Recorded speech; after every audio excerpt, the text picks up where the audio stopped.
Malaki umano ang pagpapahalaga ni Vice Ganda sa ABS-CBN, ang network na naging malaking bahagi ng kanyang tagumpay sa showbiz.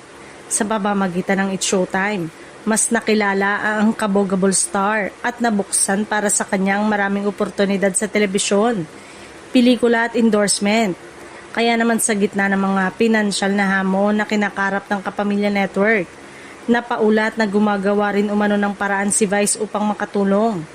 Ayon sa mga ulat na nagbanggit sa isang source, pumayag daw ang TV host comedian na ibaba ang kanyang talent fee sa It's Showtime bilang ambag sa network. Hindi naman tinukoy kung magkano ilang porsyento umano ang ibinaba sa talent fee ni Vice. Wala ring direktang pahayag mula sa komedyante tungkol sa naturang detalye. Kaya nananatili itong impormasyon mula sa source ng nagbanggit sa ulat. Matatandaan noong August 7, 2026 ay muling pinagtibay ni Vice Ganda ang kanyang commitment sa ABS-CBN matapos ang pumirma ng panibagong kontrata. Sa kabila ng maraming pagbabagong pinagdadaanan ng network sa mga nakaraang taon, nananatili siyang isa sa mga pangunahing personalidad ng kapamilya.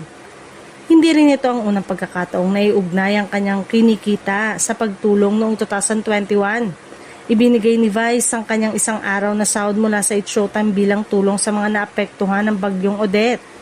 Samantala, may mga lumulutang ding impormasyon na nag-invest umano si Vice Ganda ng malaking bahagi ng kanyang kinita sa stock ng ABS-CBN.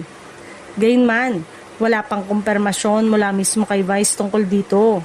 Kaya sa ngayon, ang naturang investment claim ay dapat munang ituring na hindi kumpirmadong ulat hanggat walang direktang pahayag mula sa TV host comedian.